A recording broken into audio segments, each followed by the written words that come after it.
Missing Black women and girls have received a fraction of the news coverage missing white urgency when it comes to us. They waited 2 years before. Okay, so welcome back to my true crime segment where we address all things crime and attempt to bring light and more eyes on cases. Now, before I go dive into this case, I just want to say that I am not really fond of doing unsolved cases just due to the anger felt after knowing how many years can pass without a family receiving justice, and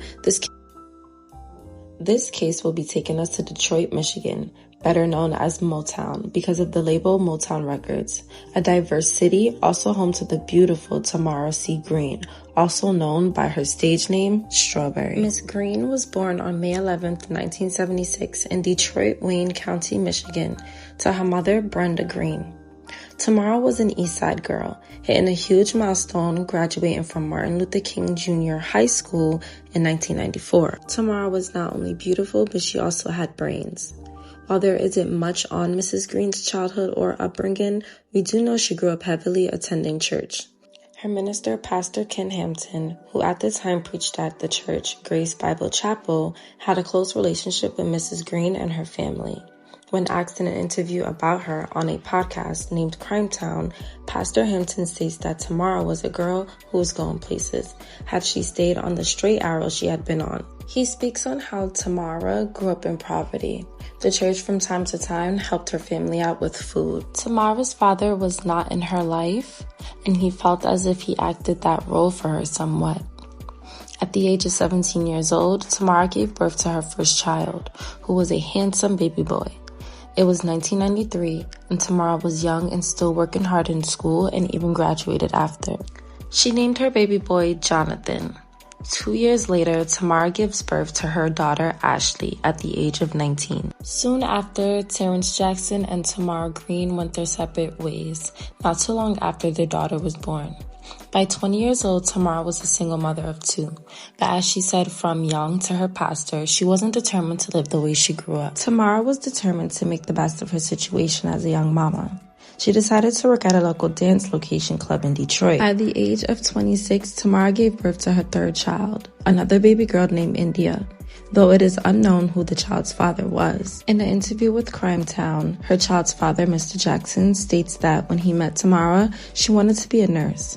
After college, she went to school and was getting her pre-ex, working part-time as well. But financially, being a mom was stressful. He stated that she soon realized her visual assets could help her. She began making lots of fast cash through dancing. Mr. Jackson said that when he would come to pick up his daughter, he would see men picking Tamara up as well. Soon after, the kind of men that picked her up would change. It went from men that looked like they lived very fast lifestyles to men that looked more formal, sort of city officials. At this time, Tamara had also begun dancing at high-end parties.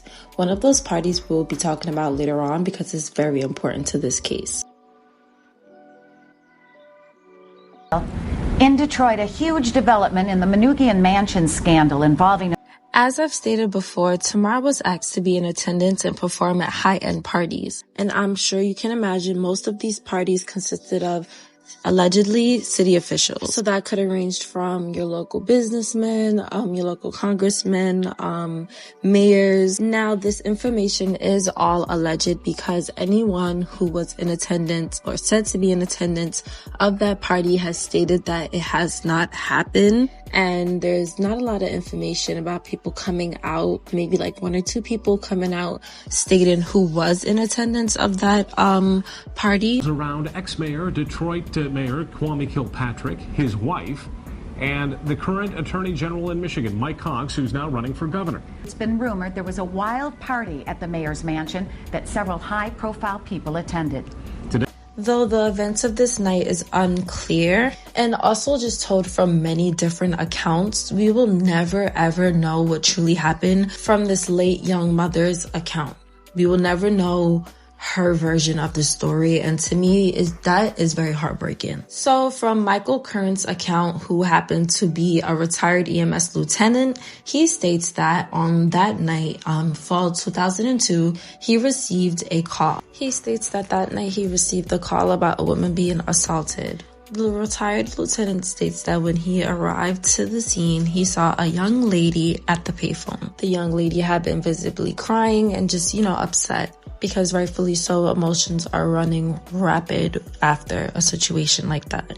When asked what happened that night, the young lady states that she had been dancing at a party she was hired at, and she was assaulted. At this time, Tamara did let them know that a few of the city officials had been involved. This included Kwame Kilpatrick and his crew. During this conversation, Tamara had actually went ahead and named the mayor's wife as well. During Crimetown podcast, the lieutenant was asked why didn't he report on his findings. In response to that, he said that he was simply afraid. He did not want to get knocked off for speaking up.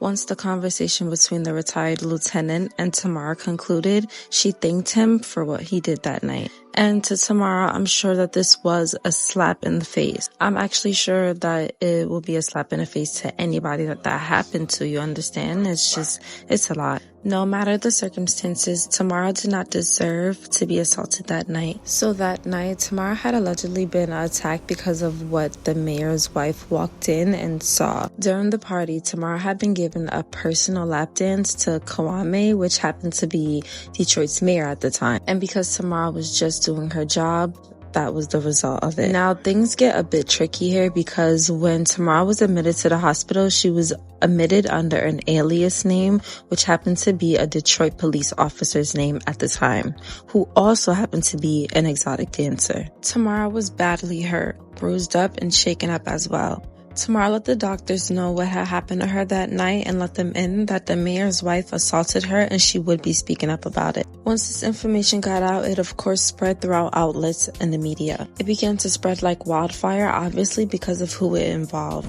In Detroit, a huge development in the Manoogian Mansion scandal involving a stripper. Detroit Mayor Kwame Kilpatrick, his wife, and the current Attorney General in Michigan, Mike Cox, who's now running for governor.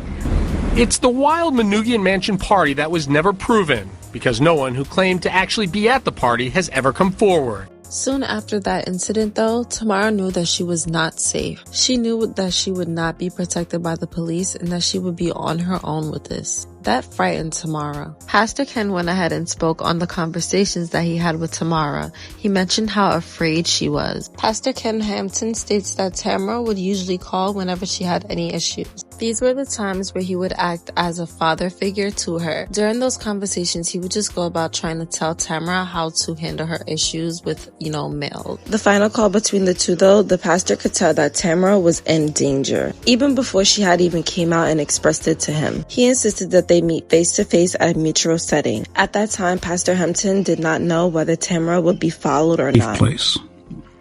And so we met at a Bible bookstore, Grand River in Greenfield. And there we talked, and I could look in her eyes and I could discern that she was afraid. She didn't really let me know other than to say that she felt that her life was in danger. I'm afraid. Then I stopped it right there. I said, well, your mother is out of state. You need to go right away. Even then, I didn't know how grave the situation was. Now, during the sit-down, Tamara expressed to her minister how frightened she was. Her pastor follows up with telling her, well, your mother is out of the state now, and maybe you should just go out there with her. Maybe you will be safer out there with her. But Pastor Hampton thus stresses that at the time, he did not know the severity of the situation.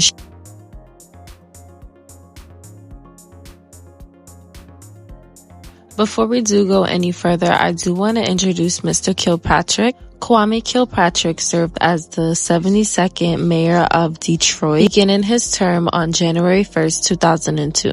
Kwame was a Detroit native as well, born on June 7, 1970. Before becoming mayor, he had first served as a Democratic Michigan state representative and then went on to become the youngest mayor ever elected.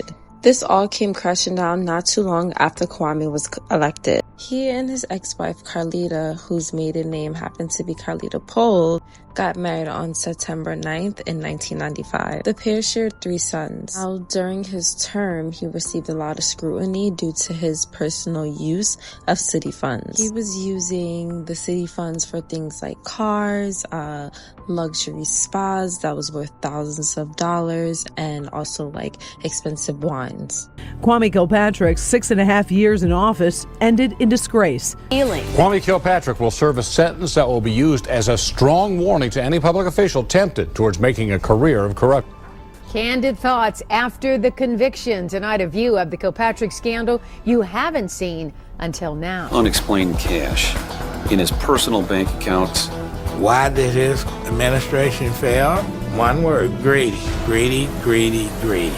And although Kwame Kilpatrick had been going ahead and splurging on all these things, the city of Detroit at the time had long-term hangout spots that was facing closure due to city budget cuts. One of those places being the Belly Isle Zoo, and this zoo was a landmark that had been around for literally 100 years. By 2005, though, Kilpatrick was named one of the worst mayors in the nation. So as I stated before, Tamara would always dance at very high-end parties. And Kilpatrick was no stranger to those parties, and that's actually where him and Tamara met. Now, according to Tamara's daughter, Ashley, the two had an affair, and this was despite Kwame knowing that he was married. Now, soon after speaking with Pastor Hampton, about like a few weeks after, and following her fear of being followed and the major police presence around her, Terrence Jackson and his daughter had actually been having some one-on-one time at his home, as they always usually did. At 10 p.m. that night, they had stopped at this new fish place that had just opened so they can grab some dinner. And then they decided to just head back home. Later on that night, Ashley had been sleeping in her father's bed, and he had just been up trying to just gather some him time, and he went on to turn on the news, and at that time, reports of a crime had been going on. At first, he saw the names and the crime scene photos, and he just did not know what to make of it. He didn't know exactly who it was, and if it was his Tamara, he just didn't know at the time. Mr. Jackson actually waited 3 days to tell his daughter Ashley that her mother had passed away. When Mr. Jackson finally broke the news, Ashley was devastated.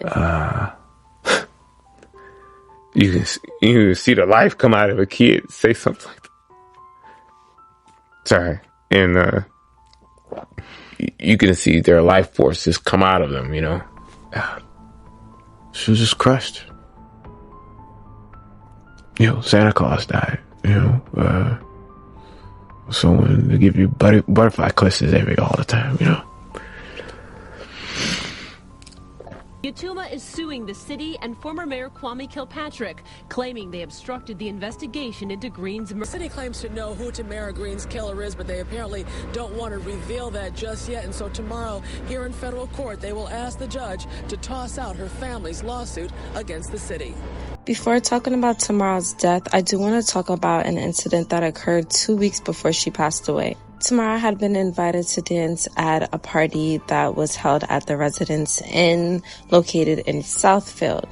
Now, this party was attended by well-known drug dealers in the area and other all-star city life. During this party, though, it was said that Tamara actually got into a verbal altercation with a 5-foot man, and this verbal altercation soon turned into a physical altercation. It's reported that the man that she had the altercation with had a long record of drug trafficking and having a big ego. He wanted more than a dance from Tamara that night, and she was just not having it. When Tamara refuses the man's advances, he decides to punch her not only once but twice. At this time, Tamara had been dating a well-known drug dealer in that area named Eric Big E Mitchell. And according to statements from that night, Big E did step in during the altercation between the two. This caused the man that was fighting with Tamara and Big E to get into their own personal altercation.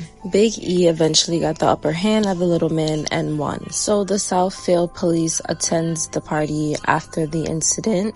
I'm guessing someone called them, and Big E and another dancer that had been in attendance went ahead and gave their statements. And that exotic dancer name is Tequila. Amia Bates. And I really hope I pronounced the name correctly, so I am just gonna go put it on the bottom. Now, this attack left Tamara with 2 black eyes. But Tamara was ambitious and she was a mother of 3, so she went back to work less than a week later. When she had attended work though, she did have to wear sunglasses so she can hide the bruises on her face. That same week though, the BMW that Tamara had been driving, which is her personal car, it had actually been shot up while parked on a street in Detroit. At that time, no one had been injured, although Mitchell had been previously driving the car. On April 30th, 2003, Tamara had just finished working at a local club where Eric was waiting for her. The club closed and they both left around 3:40 in the morning. According to Eric, the two were just hanging inside the car talking. He states that a white SUV had a light-skinned man inside, and he saw the light-skinned man take his hand, put it outside of the car, and had a gun in his hand. Just then, the man began to open fire. Eric saw him and ducked, but sadly, Tamara wasn't able to. Tamara was shot 3 times, and Eric was shot at twice, but he was not injured. Though reports did state a lot of places I heard that he was shot at 5 times. But the number of times for Eric is unclear at this point. The car had still been in drive when Tamara was hit, and so it moved forward when she got shot, but Tamara was pronounced dead at the scene. Reports thought that the shooters had been initially targeting Mr. Mitchell. They believed that Tamara was just caught in a crossfire. Others, including Tamara's family, does not believe that's what happened.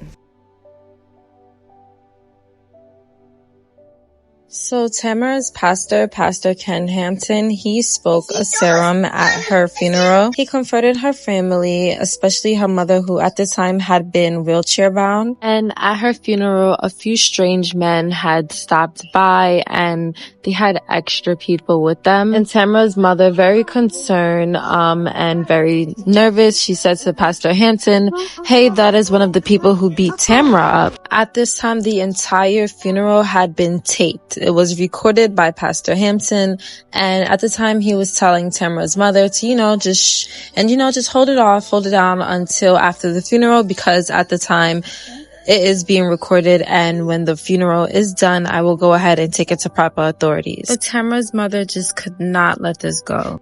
He states that to him, the man looked like he had a lot of bodyguards, and he was kind of put off about that because he was like, why will you come to a funeral with so much bodyguards? Why does one man need all that bodyguards for a funeral? So he felt like it was kind of suspicious, but he did not want Tamara's mother to worry at that moment because he knew afterwards he was going to go ahead and handle it the proper way. I'd hardly sit still. And then I looked at him and I looked at the gentleman with him. It was obviously a bodyguard. I thought to myself, now who comes to a funeral with a bodyguard? Except someone that has something, knows something, or been involved in something with this matter. So I said, just be quiet. We're running tapes, and we'll turn those tapes in to the proper sources.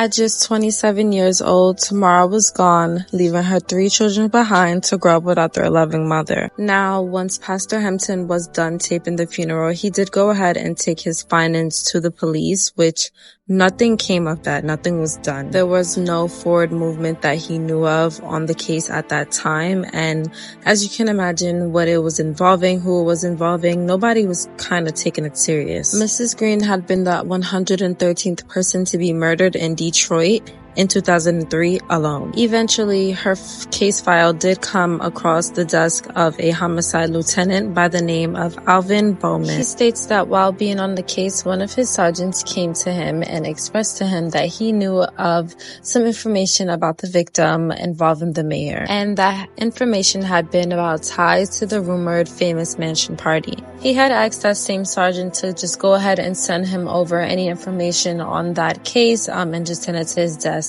And when he received that file, you guys, oddly enough, Things were missing. So immediately Bauman knew that something was wrong. Alright, now these documents were stored in an area that only professional personnel were allowed. Another thing that stuck out to him was the fact that Mrs. Greene was killed with a .40 caliber gun, the same ones that were issued to police officers. Issued to Detroit police officers.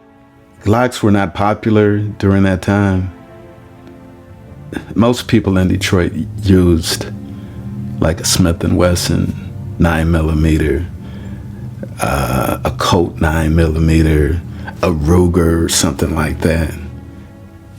The majority of Glocks in this town were issued by the police department. He also believed that there had been inconsistencies in the shell casings found at the scene at that time. Though 12 was recovered, officers believed there were more shell casings at the scene. He states that he was aware that shell casings do fly about, but he doesn't know how much specifically was picked up at the scene. Bowman felt as though there had been as much as 18 shell cases at the crime scene that day. He also believed that the killers were indeed targeting Tamara because of the severity of the incident.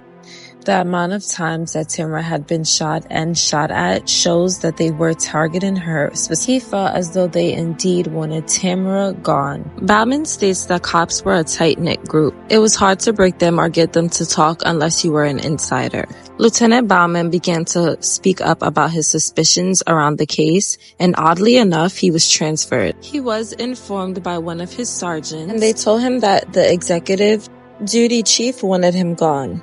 But Bauman knew that he was being transferred due to Tamara's case, and he was later put on night shift, so that was pretty suspicious. The lieutenant goes on record to state that he feels that he was pulled off of Tamara's case because he had been asking way too much questions.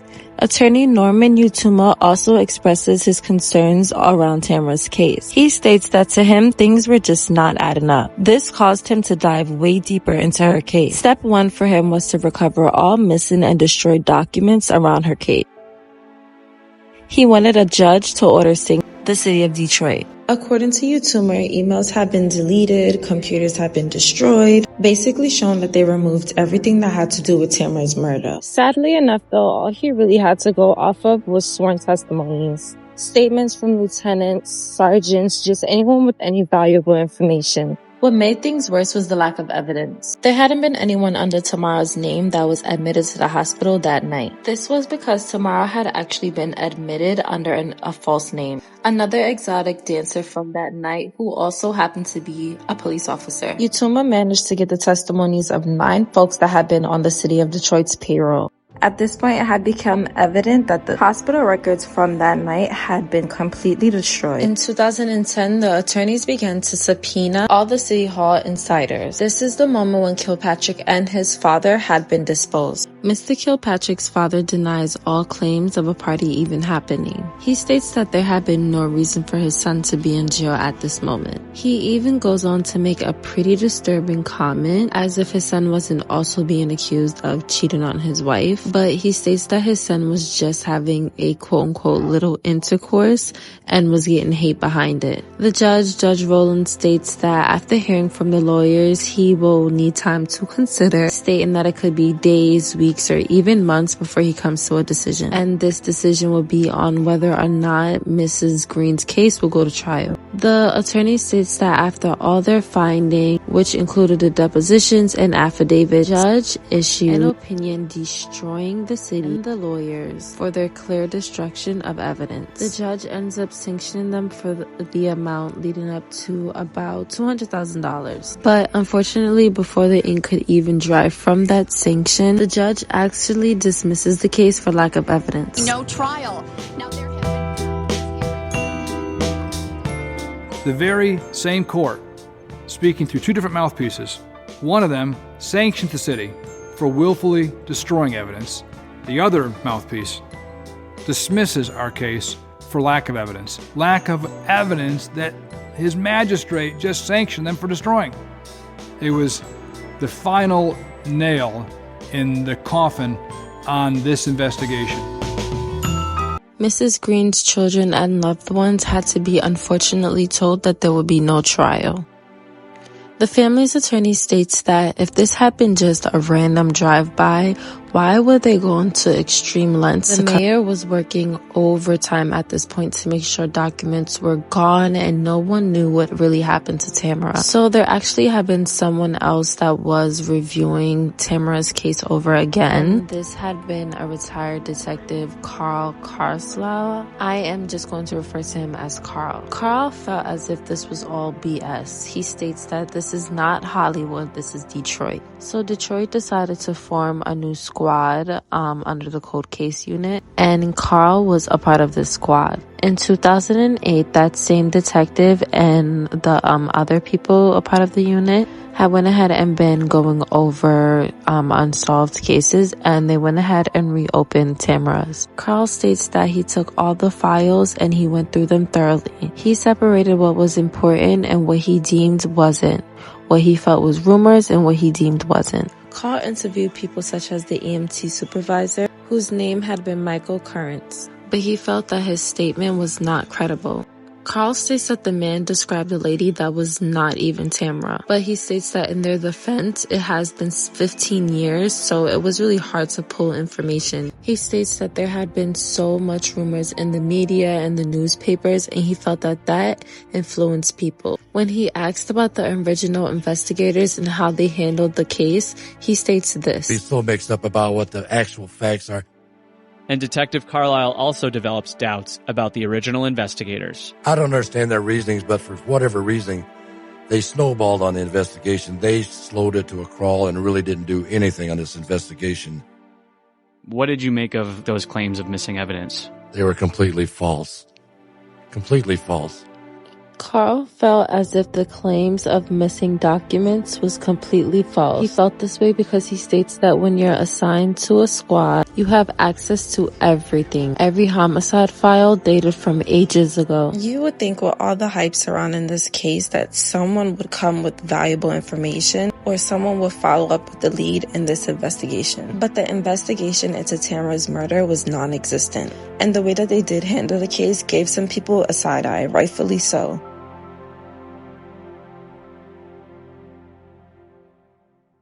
Kilpatrick continued to serve his term through all the allegations. In 2005, he had even been reallocated. On election night, Hendricks appeared to be winning. Kilpatrick again defied the doubters and plunged into his second term. There was much to brag about: a sharp rise in housing, new development downtown, employee concessions to help balance the budget. What's more, the Super Bowl showed Detroit at its best. But Kwame could not keep his past quiet. Now, I do just want to go back and talk about the shell casings just for a little bit again. Former Lieutenant Bowman felt as if this had been a professional hit. He does go on record to state that he does not remember if ballistics had been tested to find out what specific gun had been used. So Bowman stated that Tamara had been struck 18 times by a moving vehicle, but the ME states otherwise. The ME reports that Tamara had only been struck 3 times, and there had been only 12 casings, and that finding came from the police reports from that morning. Now, Carl felt as though the shell casing and the gun used were things that could be explained. He states that though it had been a .40 caliber, it hadn't been from a Glock manufactured handgun. So the interviewer goes on to ask Bowman if the statements he made about the shell casings were true and if he remembered them. And his response was that he did make the comment about the 16 to 18 shell casings that had been found, but he stated by the time they had been finished bagging up, there had only been 12. But retired Detective Carl had a response for that. He states that if Bowman can show proof that there were more than 12, then he will shake his hand. Carl states that this situation did not go down in a home, on a lawn, or on a pavement, and he feels as though Bowman cannot show proof because he doesn't have any. Lieutenant Bowman goes on record to state that sometimes two people can see the same thing but have different views of it. Carl is confident that the indeed target was not Tamara. He felt as though Tamara's substance handling partner was the intended target, that partner being Mr. Eric Mitchell. Carl believed that Tamara had simply been a victim of being at the wrong place at the wrong time. What he says he does believe, though, is the fact that a mention party did occur. He does not feel like Tamara passed away because of that. He goes on to make a statement saying if the mayor is involved, he will gladly lock him up. So like I said, Carl did believe that a mention party did occur in fall of 2002, and this is because he was a part of the SAS squad, and SAS is an abbreviation for the Special Assignment Squad. He states that one night he had been leaving for work, so he received the call from the SAS squad stating that a police officer had been injured. Now, if you remember, in the beginning, it had been stated that when Tamara had gotten to the incident with the mayor's wife, she was admitted to the hospital under an alias name. And there also had been another police officer that was an exotic dancer at that time attending. Carl felt as if this party was just a bunch of friends gathering around, but that was far from the truth. It wasn't until the detective had been halfway up to the mansion that stood on the riverfront by the Detroit River that he realized what had been going on. Now, on the way up there, though, he receives a call from the sergeant, and the sergeant tells him to turn around, we were canceled, and we can go back home. Carl goes on to ask, hey, what's this about? Why we're not going anymore? Is everything okay? And the sergeant replies back to him and says, don't worry about it. I will see you tomorrow. It was nothing. Carl, who had been excited to finally go back to, his home and his family, finally be able to sit down and have a proper dinner with them, he just brushed it off and went home. Years later, Carl, along with the cold case squad in 2008, went ahead and revisited Tamara's case.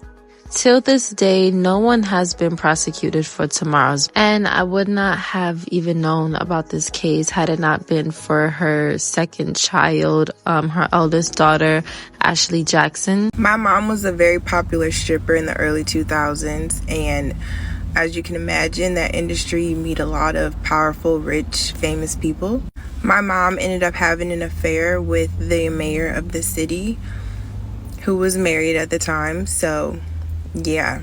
Things got messy, and the mayor of Detroit's wife actually assaulted my mother.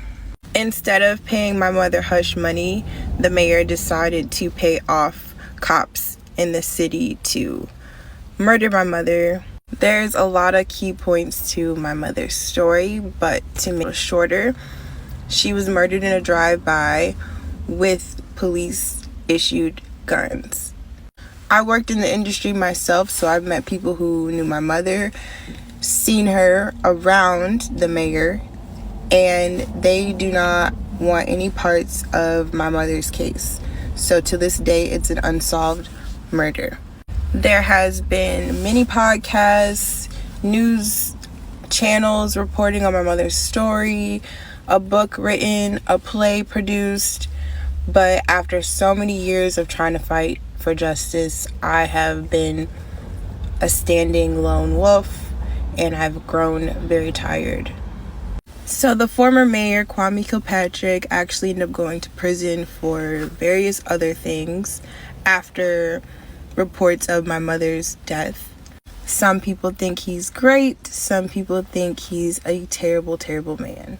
But thanks to Donald Trump being his longtime friend in that industry, he pardoned him a few years ago. So now the man responsible for my mother's murder is just living his happily ever after life. My mom.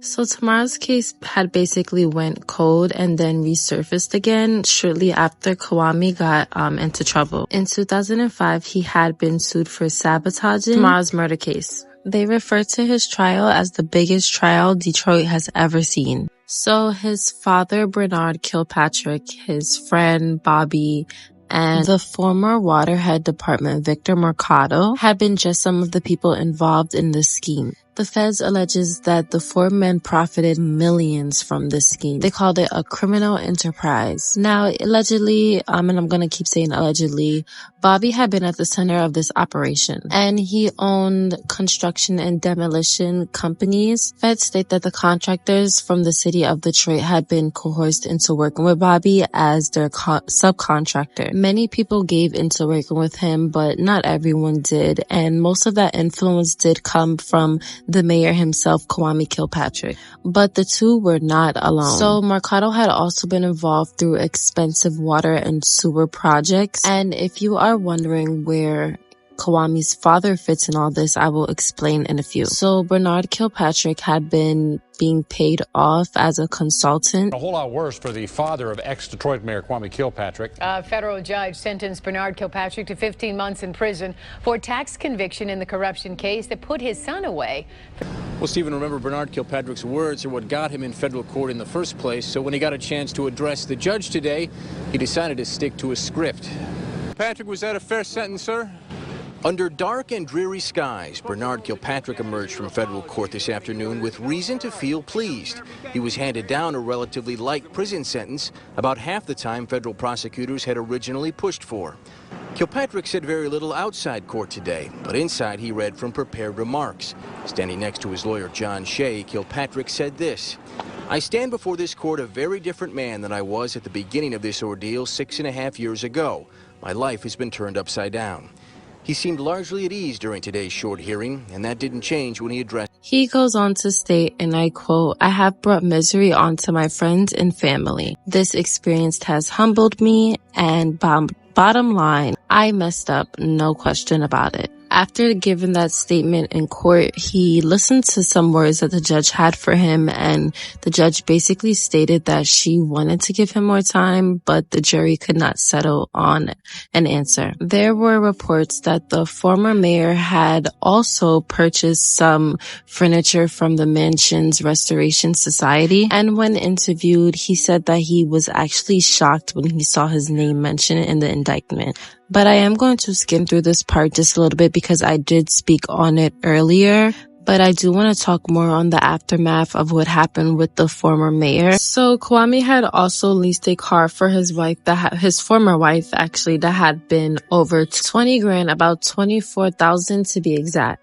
And although he had been given another term, he could not escape Tamara's case. After all the scandals, he went ahead and fled to Washington, D.C., and Kwame agreed to an interview where he stated on record that he does not mess around on his wife. He also went ahead to state that the events of the mansion party did not happen. Sadly, Tamara was not the only woman that Kilpatrick had been having an affair with. He had also been accused of having an affair with his former chief of staff, Christine Beatty. And after the scandal, she also fled too, so I just wanted to let that be known. But Kwame had actually been asked under oath about this, and he lied. He then went on to apologize about lying about the affair on national TV alongside with his wife. And this had been after messages had came out, basically exposing the situation. So the former mayor then went ahead and came clean and cut a deal. His punishment had been $1 million in restitution, 120 days in jail, and having to resign from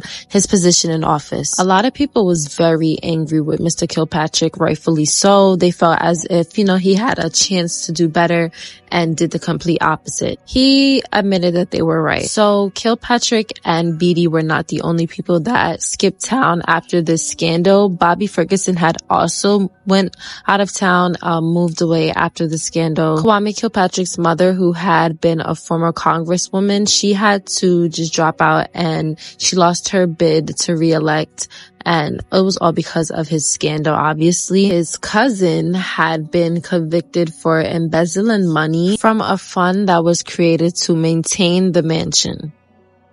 Some of Kilpatrick's other friends had been convicted as well for taking bribes, and they actually testified. So this scandal was a lie, and it did not stop there, you guys. The feds alleged that Mr. Bernard actually accepted $600,000 in gifts, cash, and had private jets to exotic islands, and he failed to pay taxes on most, if not all, of these items. Now, Bernard, he denies taking any of these bribes. He denies everything, and he says that he is a private business consultant. A group of black businessmen, members of the AMO, which also stands for African Men's Organization, they had wrote checks to these guys. And they was sending the checks out because they thought that it would help for the greater good of the city of Detroit. But that had been far from the truth.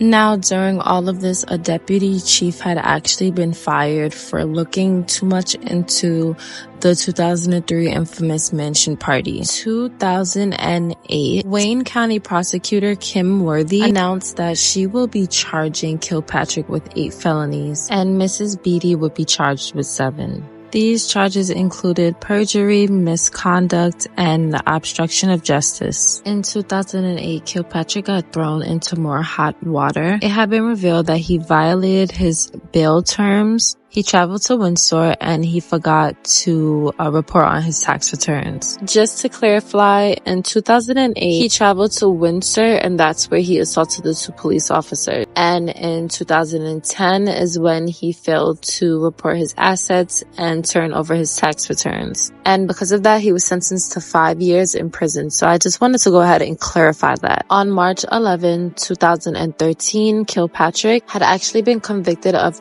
24 federal felonies. This included mail fraud, wire fraud, and racketeering. The jury had unanimously agreed Kilpatrick had used the mayor's office to enrich himself. He then was sentenced to 28 federal years in prison. The former mayor repeatedly tried to repeal, but he was denied countless times. So supporters had pushed for President Trump, who at the time was the president, to pardon Kilpatrick, or at the very least commute his sentence. A statement from the White House read, "President Trump commuted the sentence of former mayor of Detroit. This commutation is strongly supported by prominent members of the community of Michigan, Alveda King, Alice Johnson, Diamond and Silk, Pastor Paula White, Peter Karamanos, Rep. Sherry Gay Dagnogo," and she was a part of the Michigan House of Representatives, and also more than 30 faith leaders. Kilpatrick served approximately 7 years for his schemes in bribery while in office, but nothing else had came of Tamara. During his incarceration, he taught public speaking classes and led Bible study groups with fellow inmates. He and Carlita had got divorced July 23rd, 2018, and according to reports since release, Kilpatrick has been working as an ordained minister, motivational speaker, consultant, and certified character coach. Now, Carlita, his wife, who had been accused of assaulting Tamara, she also had some talk surrounding her name, and I do want to make a part 2. I am going to make a part 2 to this video because there's just so much information surrounding this case. Not only Carlita, but there's so much theories and rumors surrounding Tamara's case, suspects, her family speaks out, her daughter, her son, her mother. So I just want to be able to give all that information out and not leave anything out. So I am going to do a part 2. So please, you guys stay tuned for that and make sure to stay respectful in the comments. As I always say, please stay respectful in the comments. Tamara was a human. She has 3 children that are grown, and I'm sure, watches videos and reports on their mother. So please just keep it very respectful in the comments. And I hope you guys enjoyed this video. Please hit that subscribe button if you are not subscribed. And if you are subscribed, hit that notification bell so you can be notified when part 2 drops. Until next time, you guys.